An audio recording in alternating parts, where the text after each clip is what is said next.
My respect to our beloved instructor, Ms. Nashiva Ampuan. To my fellow classmates, good day to all of us. Today I am going to present to you my assigned report, and we are going to talk about vocabulary development, understanding what one reads. But before I am going to go deeper to our main ideas, let me show you first this figure. That illustration is a reading skills pyramid. What is this reading skills pyramid? The reading skills pyramid is a visual depiction of the process that children go through when learning to read. It recognizes that there are usually 5 steps to learning to read. First is connecting sounds to letter or a phonemic awareness. Second is distinguishing between letter sound or the phonics. Third is understanding and interpreting what one is reading or reading comprehension. Fourth is building on the words they do know to learn new words or vocabulary. And fifth one, starting to read easily and with fewer delays or fluency. Now, in this report, we will going to explore the importance of vocabulary development and how it lays the groundwork for comprehension and fluency. Vocabulary plays an important part in learning to read. As you can see in the illustration above, vocabulary is one of the steps or a process in order for a child to know how to read. That's why this vocabulary is very vital in the learning of the student on how to read is concerned. Reading vocabulary refers to the words we need to know to understand what we read. So the more that you know a word, a particular vocabulary or a words, the more you know how to comprehend what you are reading. Writing vocabulary consists of words we use in writing.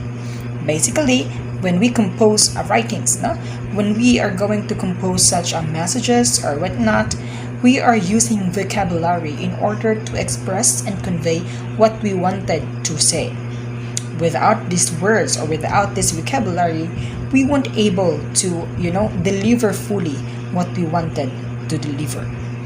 Beginning readers must use the words they hear orally to make sense of the words they see in print. That is very necessary because if the child or the children only hear the words without determining what that word is really means, when they see it in their in their books or in any reading materials, they won't able to actually know what that word means. And when they read a particular text with that word, they won't able to decipher and to understand what they are reading because they do not know what that word means. That's why this vocabulary is very, very important. Now let's talk about vocabulary and comprehension. Now, vocabulary and comprehension are connected, meaning to say that these two terms are intertwined to each other. But let me, give you some definition of these two terms before we are going to know why they are connected to each other. Okay, so this comprehension is the ability to understand and use what you have read or learned. However, this vocabulary is the body of words you know. So meaning to say that this comprehension is the ability or your capacity to understand and use what you have read or learned. For example, you are reading a particular text, if you know every details, if you know what it means, meaning to say you comprehended it well, you understand what you are reading. However, this vocabulary is the body of words you know, meaning to say that anything words that you know is very important in order for you to comprehend what you read. Because the more you know words, the more you learn so much words, the more you comprehend what you are reading. Because this reading comprehension involves understanding, analyzing, and synthesizing words, sentences, and ideas. Words are everywhere, so as we improve our word knowledge, our vocabulary, we improve comprehension.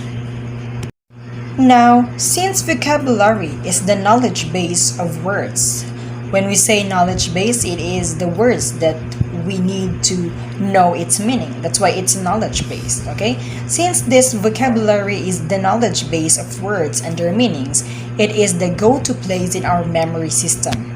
Our brain sifts through our memory banks to make sense of word. One of the ways it does this is to make associations. When we make an association, it is easier for us to remember. Now, what is this association? Now, when we say association, it is a connection or a cooperative link between a word to the other word. Okay? So for example, now as you can see in the screen, there is the word organ. Now, for example, this word organ can be associated with musical instrument or with parts of the body. Now, because that both things are the same name, has the same name, right? So we associate the word organ with one of those category as we read a selection. We combine it with the other information we read. This then tells us which meaning of the word organ is being referred in the text. Furthermore, studies have shown that when you don't have a large vocabulary to draw upon, comprehension is depressed. And it's supported by Bimler in 2005 stated that lacking either adequate word identification skills or adequate vocabulary will ensure failure. It also supported the nation's report card states that students who scored high in comprehension also scored high in vocabulary, meaning to say that when you improve your vocabulary, you can also improve your comprehension, because as what I am telling you lately, that these two terms, the vocabulary and comprehensions, are intertwined to each other. The more you know many words, the more you comprehend what you're reading. Okay? That's it. Now let us talk about how to improve vocabulary and comprehension. The research on how vocabulary and comprehension are intertwined is widely documented. Okay? So over the past 20 years, researchers have discovered some of the best methods to teach comprehension and vocabulary. That's why, according to Eric Jensen, author of Brain-Based Learning, there are 3 basic ways the brain constructs meaning. When we're learning a word, you need to use first is relevance. What is this relevance? This relevance is relating to a word to something that is relatable. Second is emotion. It is having an emotional reaction. You really liked something or didn't like something. You can bring up the specific part by reminding a student that they didn't like the selection. And third is patterns and connections. These connections or patterns are making a connection with the vocabulary word, like in the example of the word organ above. At this point, let us talk about how to develop vocabulary skills. So the first thing we have to consider, or the first component, is that the first component of learning new word is exposure. Seeing the new word enough times to grow familiar with it. This is very important, no, sa mga elementary teachers. In order for the student to be familiar with a word, the student should be exposed in many words. That's why, as you can see in the classroom of the kindergarten classroom, there are many words that has been pasted on the walls of their classroom, in order for the student to actually expose to the different words that they can encounter inside the classroom. The second component is understanding the definition of the word, as well as how it is commonly used in a context. Now, since the student is being exposed, is being exposed to the different words, they also need to know and understand its definition of the word, and as well as how it commonly used in the context. For example, the word sit, Even though the student know what the word seed, or maybe they know how to spell the word seed, but if they do not know how to define the word, they cannot understand. Even if they see that word on the walls, even if they see that word on the textbook, they do not know how to understand what they read, because they do not know what that word means.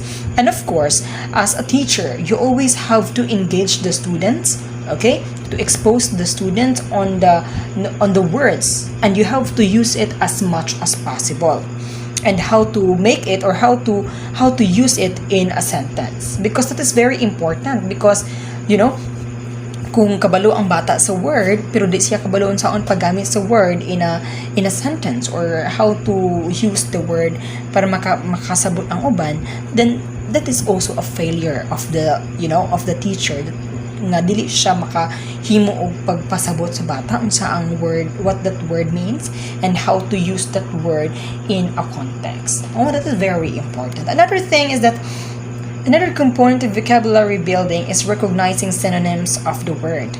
Now, as in every word, there are many synonyms of every word, no? So, for example, the word believe, there are many, synonyms of the word believe, such as trust, accept, give credence to, credit, think, be the opinion that, imagine, feel, hold, maintain, suppose, assume. That was the synonyms of the word believe. Now, that is very important that the students are engaged with the different synonyms of the word, okay, in order for the student to know more words aside from the basic words.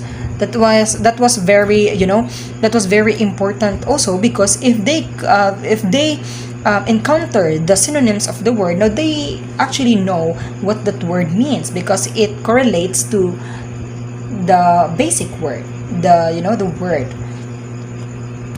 Because the more they know the synonyms of the word, the more they engage themselves in a different words that has the same meaning. Now, for example, examples of how the word is used in a context can be a helpful component of learning vocabulary as well. That is what I am telling you. Example, how the word is used. That's why it is very important for a teacher to engage the students with, the composition of sentences, a composition of a message, in order for them to know the word itself and how to use that word in a context. And finally, students should have plenty of opportunity to practice using the new word, both orally and in print. Now, here, this is very important. Now, the important part here of the teacher is to use the word, the new word, no? Sa una, ang teacher, no, sa English, no? Kay every day, no? Kay maghatag siya word of the day. Then kinang word of the day, muna siya among gamiton, no? in a particular day. So our teacher let us know the synonyms of the word, of that word. Dayon mo siya amo ang ginabalik-balik og ingon, ginagbalik-balik og include sa sentences, or sa mo ang pag-construct og mga words, no? Balik-balik na mo siya ingon or sulat para dali na mo nga ma-decipher, dali na mo ma-root sa mo ang mga nahuna ang kanaang word. Manang importante jud kaayo nga ang teacher maghatag jud og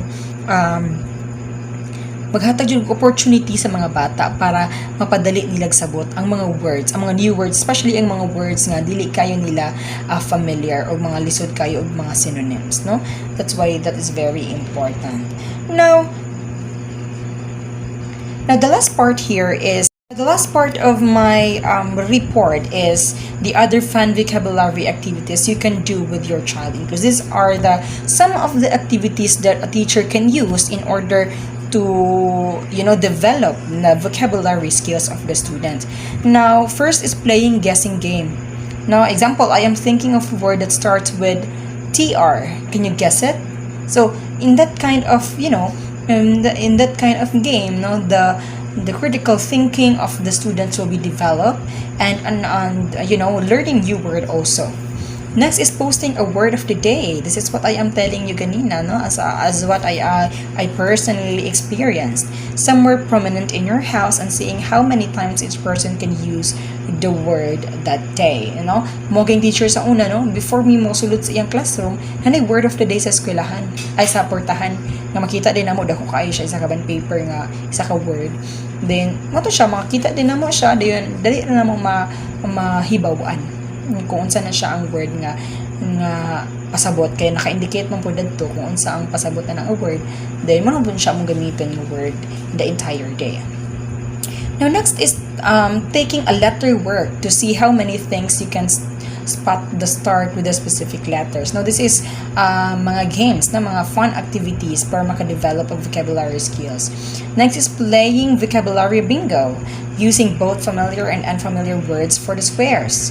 No, next is taking turns telling each other riddles.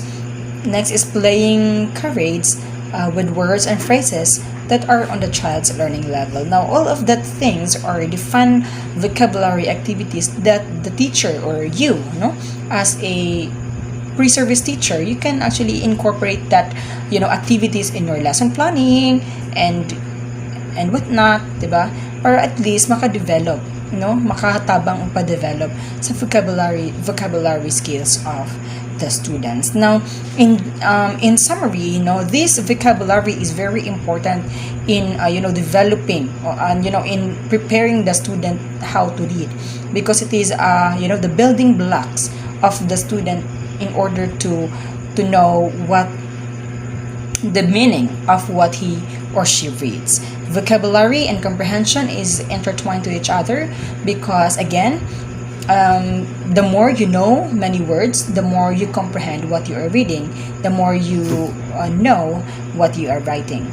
And I think also the thing that we need to know is the things or the steps or ways on how to develop vocabulary skills. Firstly is to expose the student with the words. Next is to help the student understand what the word defined, and next is recognizing the synonyms of the words. Next is engaging this in exposing the students to the things that the new words that they learn, make them engage on how to use a new word in a context. Next is, and lastly, giving the student a plenty of opportunity to practice using the new word both orally and in print. So before I am going to end my discussion, let me leave with this quote by Ludwig Wittgenstein that states, "A new word is like a fresh seed sown on the ground of discussion." Thank you for listening. Again, I am Edward D. Sinipa, your reporter. Thank you.